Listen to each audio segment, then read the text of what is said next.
Coronavirus, la pandemia. ¿Cuáles son los síntomas? ¿Cómo se transmite? ¿Qué puedo hacer para protegerme y prevenir la propagación de la enfermedad?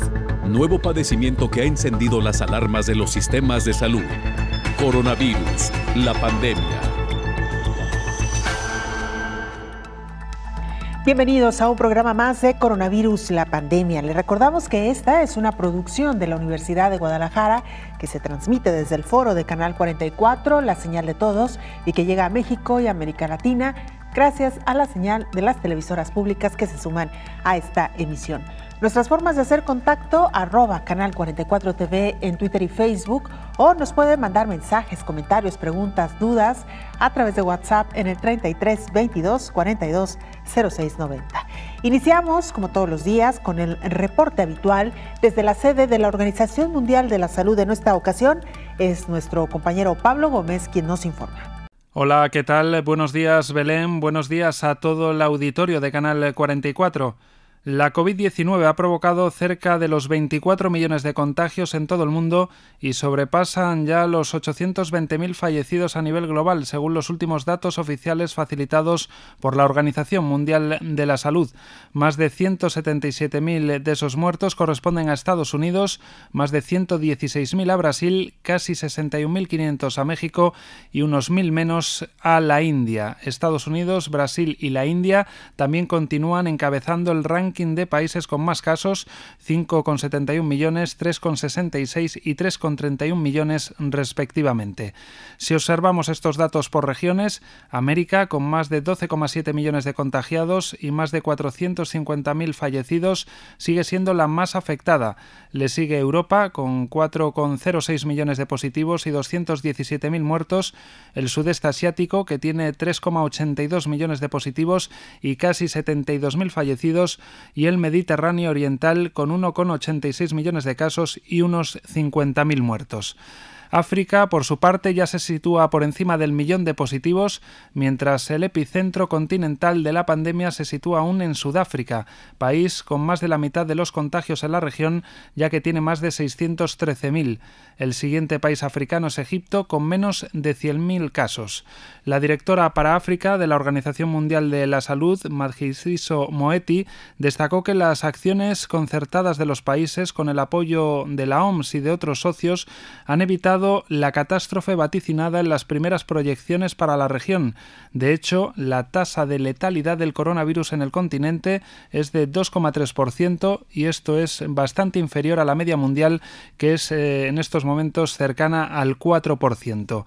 Y por último, destacamos que Corea del Norte sigue sin detectar un solo positivo de COVID-19 tras haber testado a unas 3.000 personas, según señala la web especializada NK News, que cita al representante de la OMS en Pyongyang, el filipino Edwin Salvador. El país ha mantenido sus fronteras cerradas a cal y canto desde finales del pasado mes de enero, una medida que está dañando la debilitada economía de Corea del Norte. Reportó desde Europa Pablo Gómez para el programa Coronavirus, la pandemia. Científicos y médicos han señalado recientemente que la radioterapia podría ser una buena alternativa, una buena terapia para tratar a pacientes graves con COVID-19.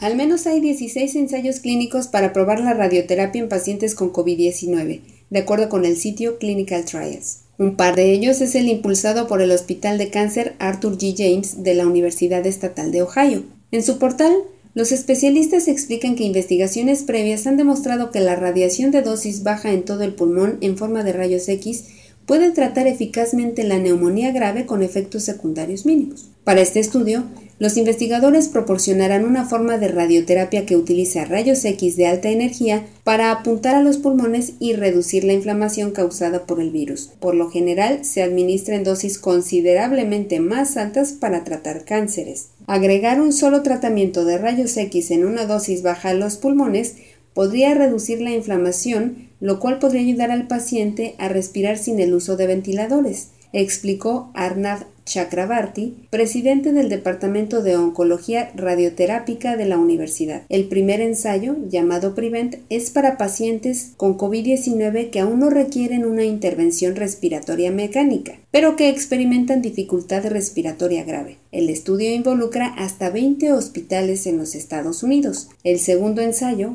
VENTED, es para pacientes en estado crítico y con ventilador. Este estudio se lleva a cabo exclusivamente en el estado de Ohio. Los tratamientos se administrarán en un área de contención exclusiva de COVID-19 y con una sola máquina que no se usa para la atención oncológica estándar, informó Elizabeth Ortiz. Por su parte, el infectólogo Héctor Raúl Pérez Gómez, sobre esta posibilidad de utilizar radioterapia para tratar las secuelas que provoca COVID-19, señala que se comienzan ya a realizar algunos ensayos clínicos, aunque no han sido del todo confirmatorios. Bueno, algunos procedimientos de radioterapia se han utilizado en otros momentos, no solamente para cáncer, que sabemos es su principal aplicación terapéutica a cierta dosis de radiación y que es particularmente con el propósito de matar, para decirlo de alguna manera, células cancerosas. Sin embargo, en procesos inflamatorios, una dosificación baja de radioterapia ha mostrado reducción del proceso inflamatorio y en lo que se está incursionando, pero es muy incipiente, hay que decirlo también, no se tienen todavía resultados a gran escala, es inicio de algunos protocolos, de algunos ensayos clínicos, es con la utilización de dosis muy, muy baja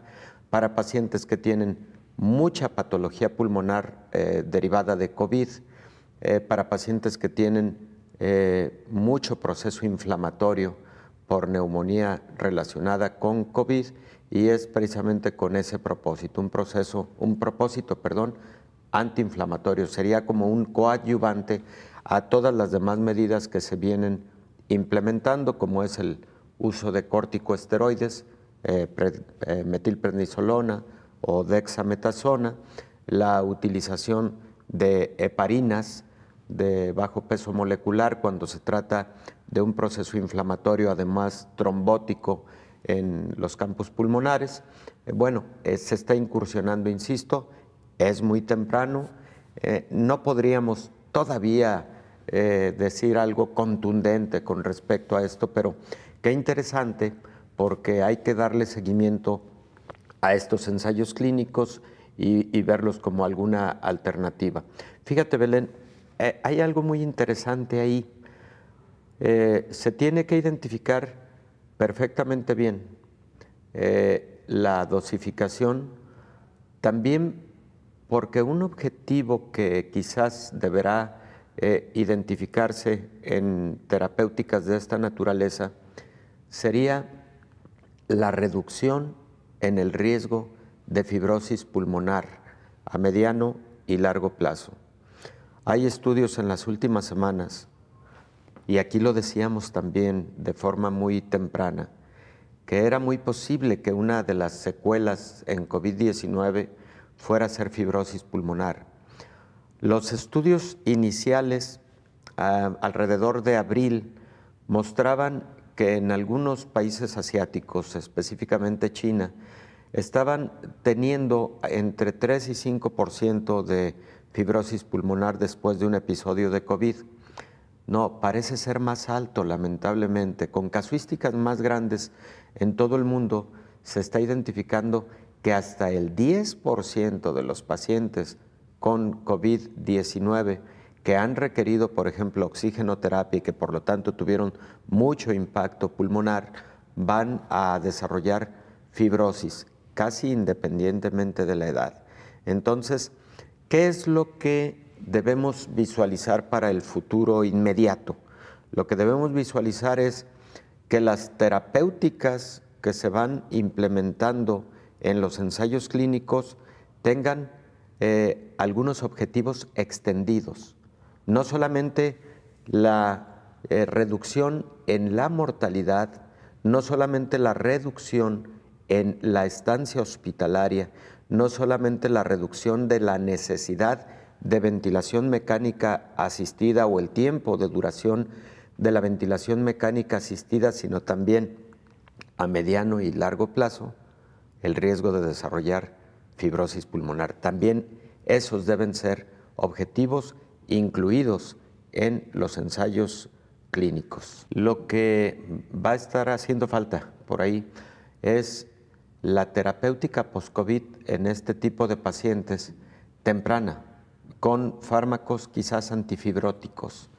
Ahí los fármacos antifibróticos, por ejemplo, de los que podríamos decir algo, serían colchicina, un medicamento que puede reducir el riesgo de desarrollo de fibrosis pulmonar.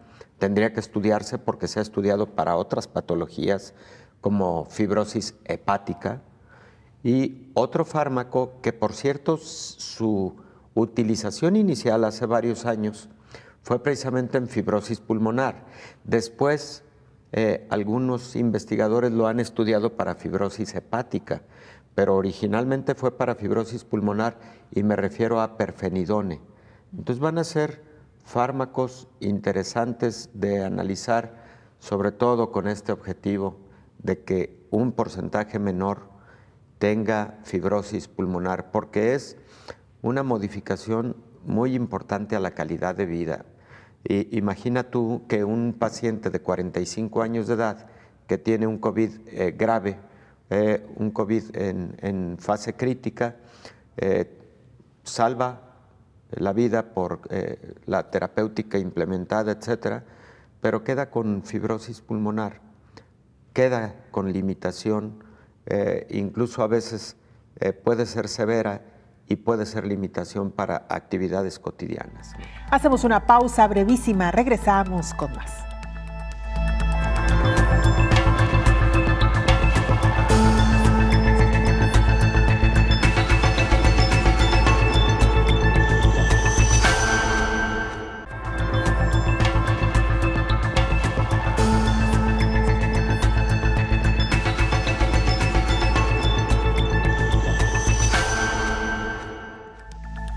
Hospitales realizan ensayos de irradiaciones a bajas dosis para tratar la inflamación de los pulmones en pacientes con COVID-19. En el mundo se ha puesto en marcha estudios clínicos para evaluar la potencial eficacia de la radioterapia a dosis bajas para tratar la COVID-19.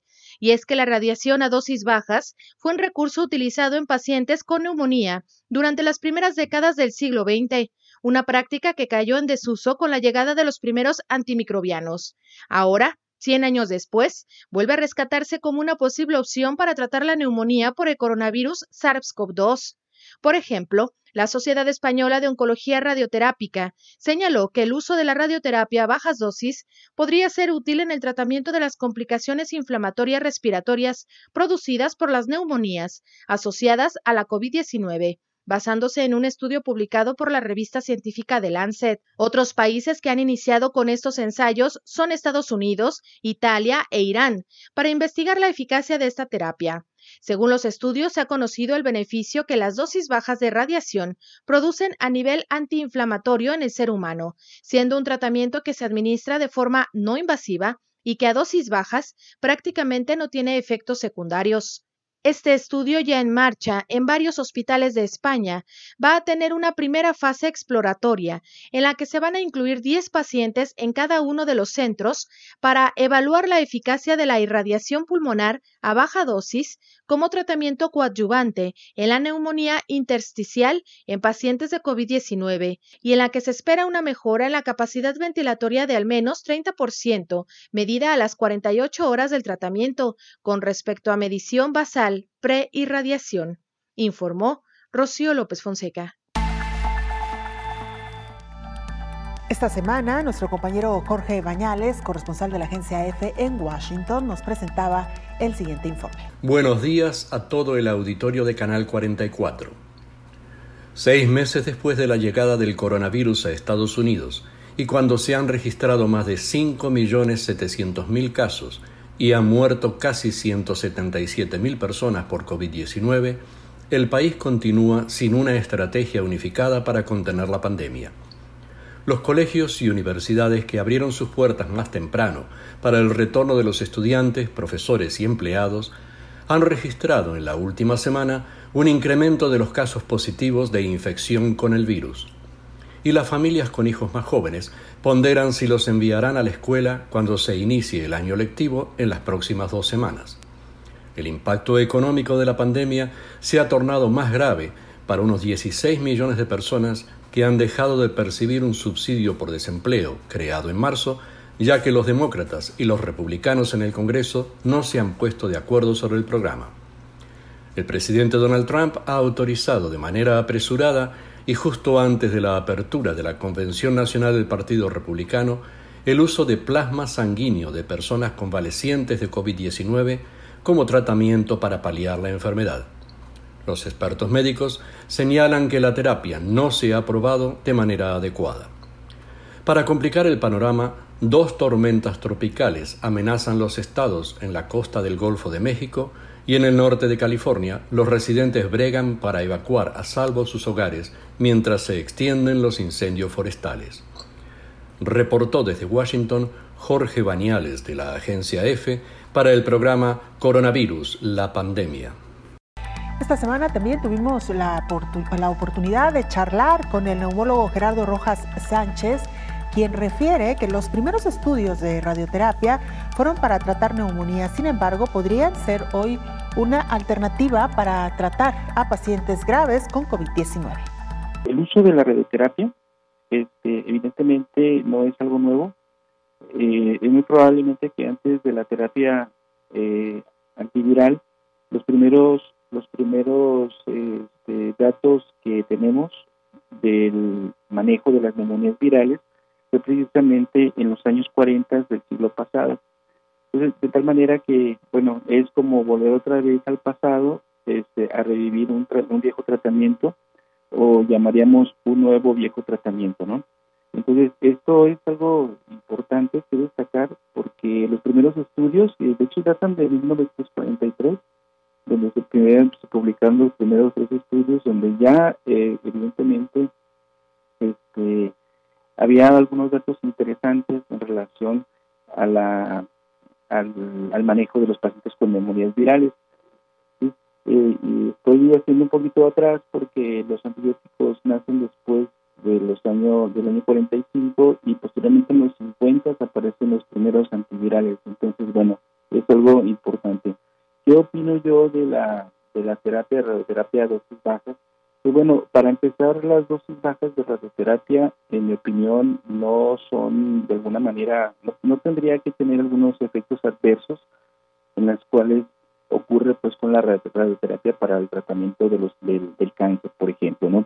Y hago una analogía del cáncer de mama, donde se utilizan 100 veces más el nivel de radioterapia para el tratamiento del cáncer de mama. Entonces son dosis relativamente bajas y que de alguna manera el 0.5 a 0.07 Gray, que son los que se recomiendan para la radioterapia a dosis bajas para el tratamiento de neumonía para COVID, pues creo que desde el punto de vista, creo que no es malo, ¿no? Y tiene un efecto fisiopatológico muy importante porque tomando en cuenta que las células la célula más importante, que es como el orquestador pues de la respuesta inflamatoria en COVID, que es el macrófago, y los 2 fenotipos, uno el fenotipo 1 M1 y el M2. El M1 es un macrófago que se encarga de iniciar la respuesta inflamatoria, que después se desordena, ¿sí? Y es lo que produce toda esta cascada inflamatoria a la que nos ha referido el paciente que padece la enfermedad de COVID-19. Esas dosis trabajas que se están utilizando para el tratamiento no necesariamente causan efectos adversos, ¿no? Hay que recordar que se revive la historia de estudios, los primeros estudios que fueron hace 75 años, y que realmente se requieren de los estudios, al menos los estudios preclínicos, no parece que haya ningún efecto adverso. Sin embargo, esperaremos ya los estudios clínicos.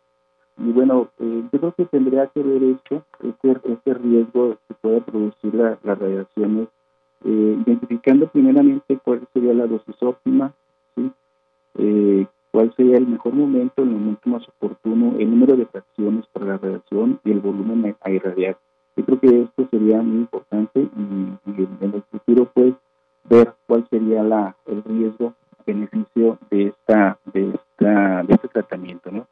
Entonces, concluyendo, creo que no habría ningún riesgo importante y pues bueno, sería un tratamiento indicado, incluso pacientes que están severamente afectados por la enfermedad y también en aquellos también que en algún momento no son candidatos a entrar igual a las unidades de cuidados intensivos y que puede ser una alternativa también de tratamiento, ¿no? Sobre todo sobre las sobreinfecciones, creo que no tendrían un riesgo tan importante, porque de hecho en la actualidad dentro del tratamiento que estamos utilizando como un tratamiento antiinflamatorio pues son los esteroides.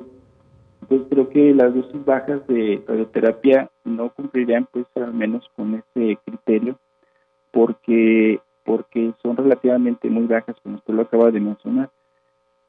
Lo que me parece muy importante es el segundo punto que usted señala, que es desde el punto de vista de la historia natural de la fibrosis pulmonar, porque la primera etapa de la fibrosis pulmonar, recordarlo, es la etapa inflamatoria. La etapa inflamatoria sabemos bien que si logramos detenerla, entonces muchos pacientes que pudiesen ir a una fibrosis rápidamente progresiva, la estaríamos inhibiendo, incluso lo hacemos con los esteroides. Entonces creo que sería un punto muy importante de destacar aquí, porque lo comentamos y lo hemos seguido diciendo que un estudio que ha sido muy útil y específico ha sido los rayos X, o sea, la tomografía, sobre todo de alta resolución, en la cual nos invita a todos cuando se observa un aspecto en vidrio despulido o vidrio alumbrado que nos señala inflamación. En este momento es muy importante agregar los antiinflamatorios, ¿sí? Y bueno, entonces, terminando con su pregunta, yo creo que sí es importante bloquear de alguna manera que la respuesta inflamatoria continúe de esta forma desordenada y que a la larga o en un futuro igual próximo los pacientes pueden desarrollar fibrosis pulmonar, ¿no? Entonces, bueno, eso es importante destacarlo. Y por el otro lado también es revisar un poco más la inflamación que se produce al daño endotelial y que eso también favorece también a moléculas de adhesión, a otros factores también interleucina, sobre todo 1 y 6, que son de alguna manera los precursores del daño intersticial a nivel pulmonar, ¿verdad? Hacemos una pausa, regresamos de inmediato con más información.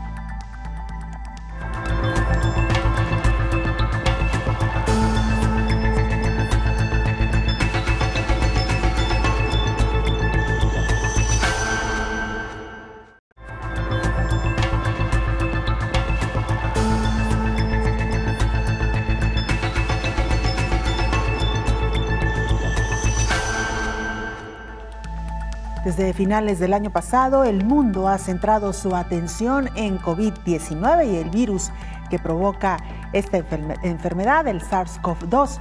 Sin embargo, es cierto que el resto de las enfermedades continúan sus cursos, igual aquellas crónicas y aquellas que también han causado altos números de mortandad. Nos referimos particularmente al VIH-Sida. Las autoridades de salud en el mundo están preocupadas porque COVID-19 podría impactar en la meta 2020 del programa ONU-SIDA. El impacto de la COVID-19 afectará la respuesta al desafío que representa el VIH-Sida y podría retrasarse unos 10 años o más si la pandemia provoca graves interrupciones en los servicios para la población. Los objetivos 2020 de ONU-SIDA no se cumplieron, sino que hubo 3.5 millones más de infecciones por VIH y 800.000 muertes relacionadas con el SIDA desde 2015, de acuerdo con el informe más reciente por el organismo internacional. Todas las personas que viven con el VIH deben ponerse en contacto con sus proveedores de atención médica para asegurarse de que cuentan con reservas adecuadas de medicamentos esenciales. A pesar de la ampliación del tratamiento en los últimos 15 años, 15 millones de personas que viven con el VIH no tienen acceso a la terapia antirretroviral, lo que puede comprometer su sistema inmunológico. La pandemia de COVID-19 ha impactado seriamente la respuesta al SIDA y podría deteriorarla aún más. Una interrupción completa de 6 meses en el tratamiento del VIH podría causar más de 500.000 muertes adicionales en África subsahariana durante el próximo año, devolviendo a la región a los niveles de mortalidad de SIDA en 2008. Incluso una interrupción del 20% podría causar 110.000 muertes adicionales. Los confinamientos y los cierres de fronteras impuestos para atender la COVID-19 están afectando tanto a la producción de medicamentos como a su distribución, lo que podría generar aumentos en sus costes y problemas de suministro. Se estima que el coste final de los medicamentos antirretrovíricos exportados desde la India podría aumentar entre 10 y 25% con respecto al precio normal, informó Elizabeth Ortiz. Esta semana también charlamos con el infectólogo Pedro Martínez Ayala. Él menciona que las pandemias de VIH y COVID-19 que afectan al mundo comparten ciertas características, por ejemplo, la neumonía. ¿Qué podríamos aprender de la pandemia de VIH de cara a COVID-19? Así nos lo explicó. El VIH-Sida ha estado con nosotros, es una historia de éxito, sin embargo, pues dista mucho de que la podemos erradicar tristemente. Creo que ya contamos con todas las herramientas para hacerlo, pero se necesita un esfuerzo a múltiples niveles, tanto la sociedad civil, tanto los gobiernos y por supuesto que el ámbito médico. Para dar en contexto, el VIH ha matado a 37 millones de humanos y pues tristemente nuestra realidad es que todavía no, la ambición es erradicarlo. De hecho, hay una meta que si 90% de las personas que viven con VIH están diagnosticados, 90% en tratamiento y 90% indetectables, para el 2035 se erradicaría. Sin embargo, estamos todavía muy lejos pues de esa cifra. Son virus ambos de RNA y sin embargo, bueno, ambos tristemente cuando es una infección nueva, también cuando hay una infección nueva que amenaza a la humanidad, pues hay pánico, miedo, a veces histeria, y pues eso se traduce en discriminación hacia los pacientes. Y tristemente, pues en VIH, cuando al principio no se ven los mecanismos de transmisión, pues se ve mucha discriminación a ellos, ¿no? Y la sigue habiendo, tristemente, ¿no? Y en el COVID-19 también nos enfrentamos a eso, de que ya de repente el paciente tiene infección por COVID-19 y ya ningún servicio lo quiere, ¿no?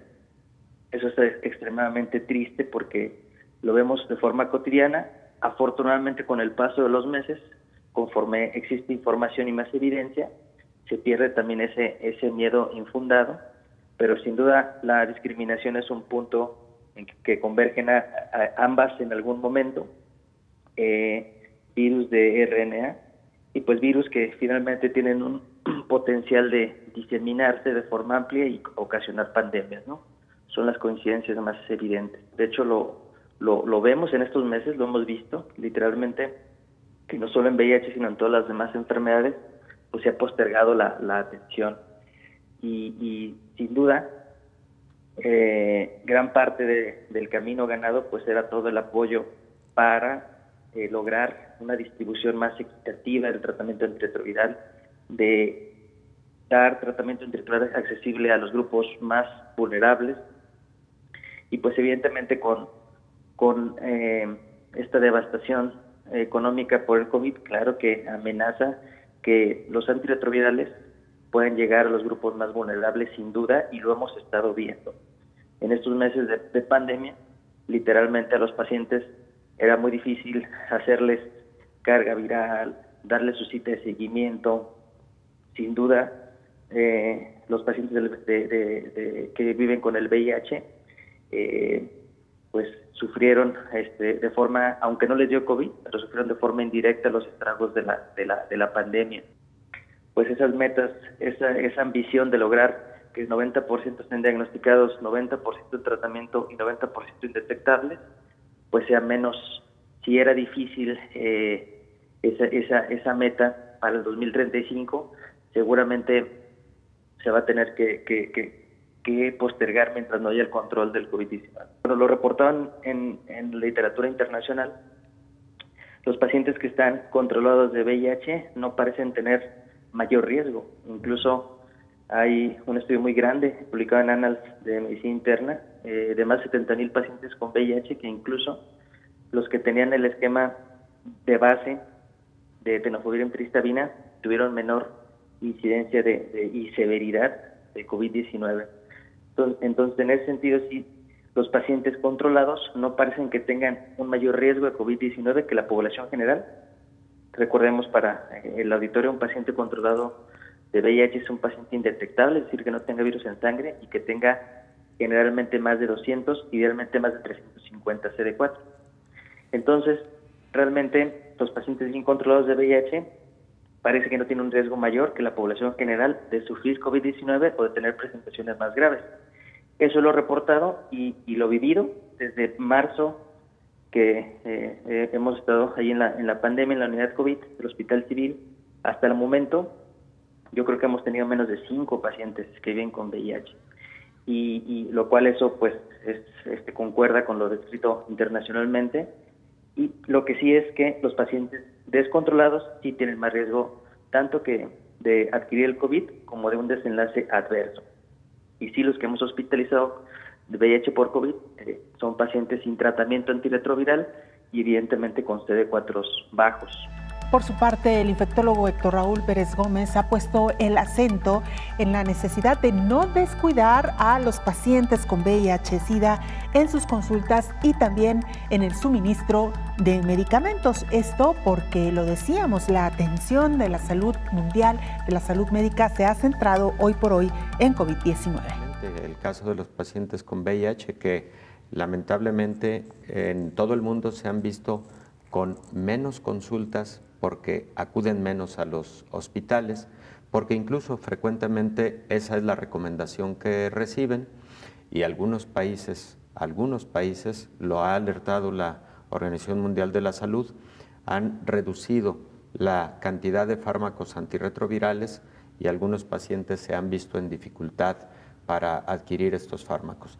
No parece ser el caso de México en estos momentos, por fortuna, pero sí debemos estar todos muy alertas, porque un descontrol en el tratamiento de VIH puede representar muchas infecciones adicionales, como ha alertado la ONU-SIDA respecto de que lo esperado al 2020 no se alcanzó. Hubo 3.5 millones de infecciones adicionales y lamentablemente casi 900,000 muertes por VIH que no estaban como tal pronosticadas. La inmunidad de uno y otro patógeno son muy diferentes. Por eso ha sido muy difícil el desarrollo de una vacuna contra VIH, porque, por ejemplo, en el caso de VIH, la respuesta de anticuerpos no contribuye significativamente en la defensa contra la enfermedad. Eso ha sido un factor importante que no ha permitido el desarrollo de una vacuna, aunque hay muchos intentos, y hoy por hoy hay intentos para el desarrollo de una vacuna en VIH. Número 2, en el VIH la inmunidad depende predominantemente de las células, más que de los anticuerpos. ¿Y de cuáles células? De las células CD4, de las células conocidas como linfocitos T de ayuda, y también de un grupo de células conocidas como linfocitos CD8, principalmente de las primeras de ellas.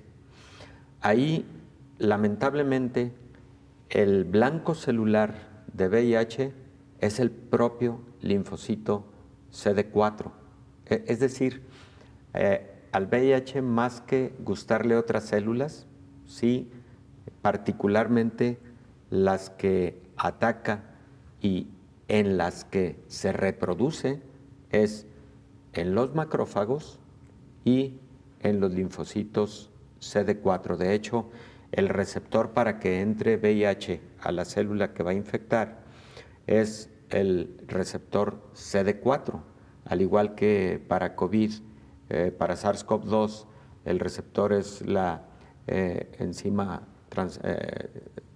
convertidora de angiotensina tipo 2. Bueno, acá también hay un receptor. Pero insisto, por eso ha sido muy difícil el desarrollo de la vacuna, porque la respuesta inmune al VIH no depende predominantemente de anticuerpos, sino es una respuesta eminentemente celular. Hacemos una pausa, la última, regresamos con mucho más.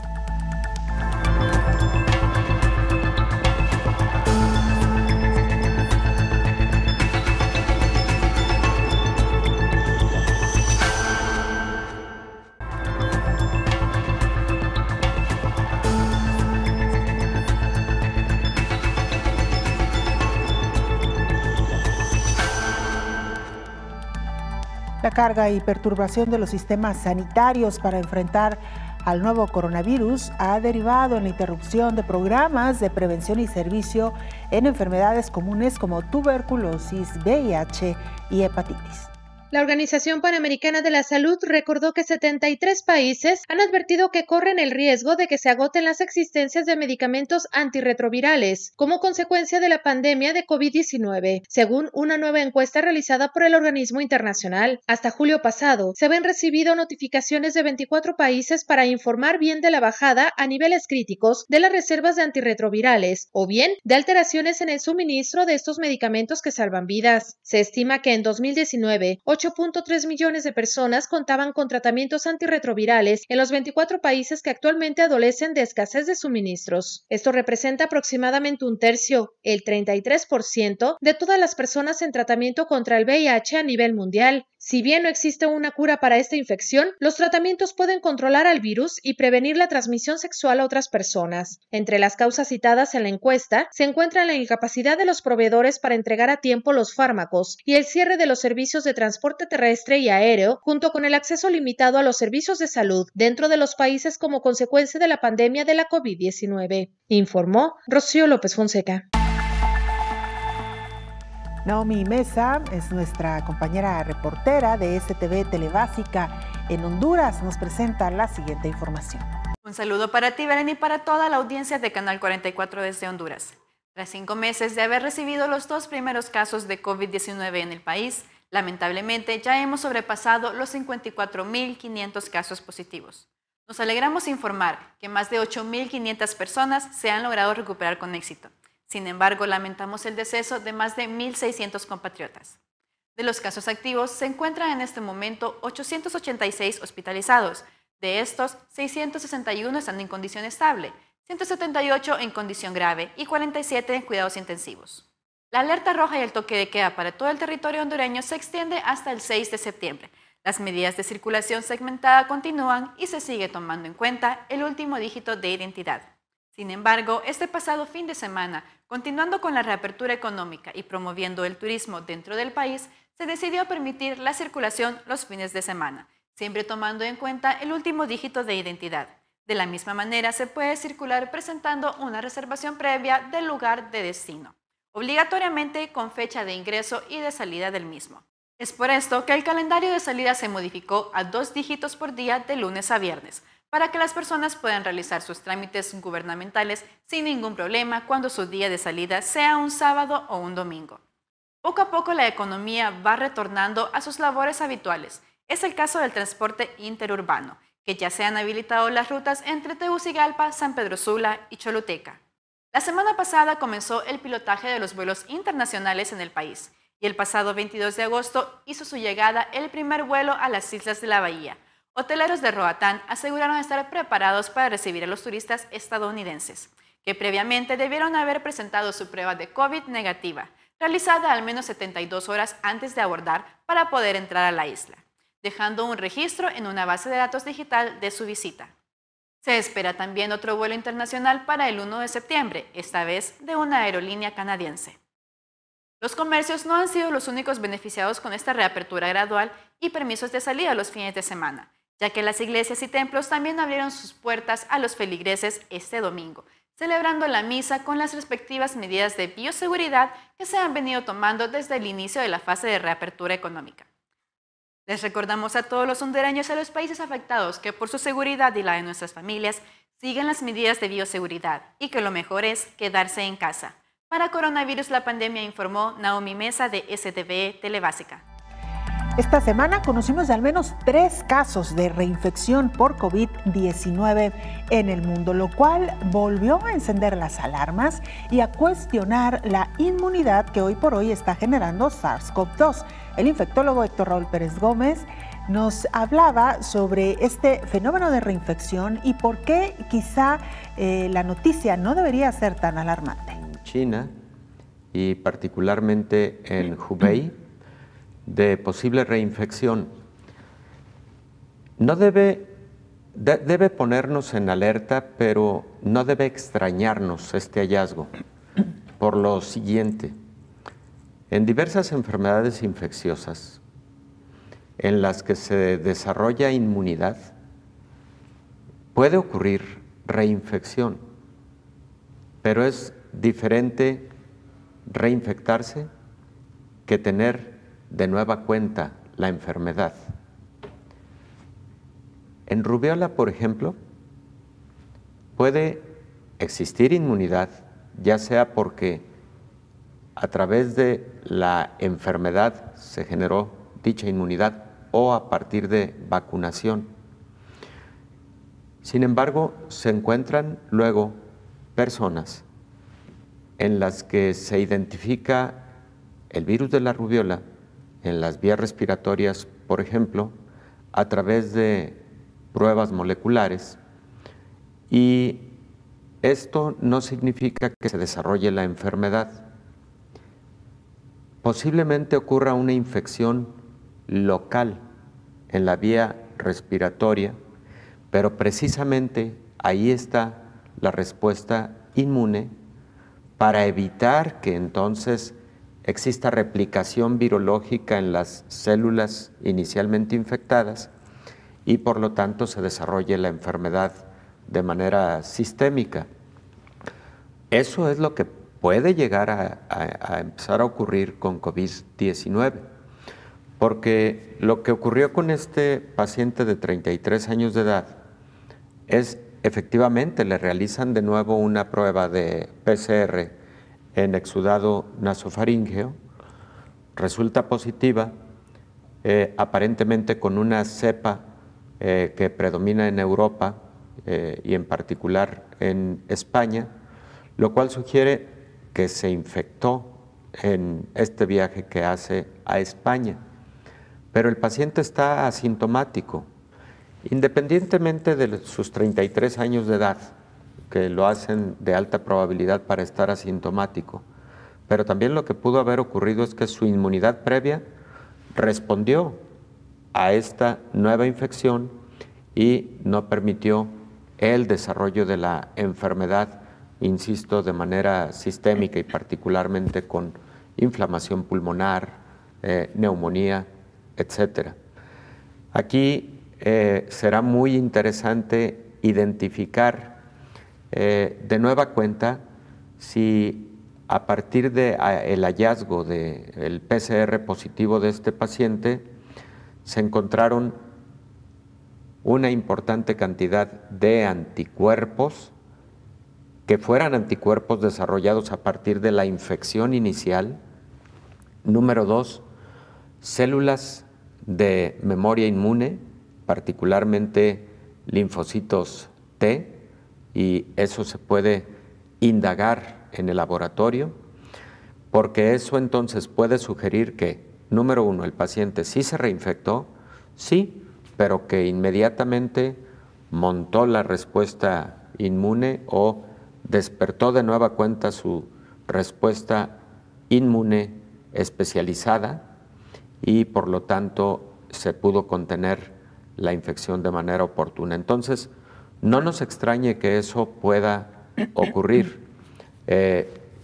Ocurre con otras enfermedades infecciosas y lo que sí debemos estar muy atentos es a que estas reinfecciones no generen enfermedad, porque ahí sí estaríamos en graves problemas. Si desarrolla enfermedad muy sintomática, entonces habría que cuestionar a la respuesta inmune de la primera infección. Antes de despedirnos, le contamos que el ingenio egipcio ha creado a Cira B02, una robot de ojos saltones que sus acciones contra el coronavirus escapan incluso a la imaginación. El ingeniero egipcio Mahmoud Alcomi ha creado a Cira V02, una robot que lucha contra el coronavirus. Cira nació en abril en un laboratorio de una academia en la que Alcomi enseña programación y robótica a niños de entre 6 y 18 años en la ciudad de Tanta, al norte del Cairo. La estructura de la robot, que funciona a base de inteligencia artificial y el Internet de las cosas, fue impresa en 3D con un equipo construido por el propio Alcomi. Cira puede medir la fiebre desde hasta 5 metros de distancia, detectar si las personas llevan mascarillas, obtener muestras para el PCR de boca y nariz, servir mesas y hasta sacar sangre. Es su segunda versión. La tercera y última será el producto final, es decir, muchos robots, cada uno especializado en una de las funciones que la superheroína Cira hace por sí sola con solo cambiar unos cables en su parte trasera. Alcomi ya está en contacto con algunas compañías manufactureras e incluso con alguna oficina gubernamental, y aunque el número de casos de COVID-19 en Egipto cayó el sábado por debajo del centenar, el joven continúa mejorando las funciones de Cira, consciente de que la pandemia va para largo. Nos vamos, muchas gracias por habernos acompañado. Le invitamos para que nos sintonice en la siguiente emisión de Coronavirus, la pandemia. Hasta entonces. Coronavirus, la pandemia.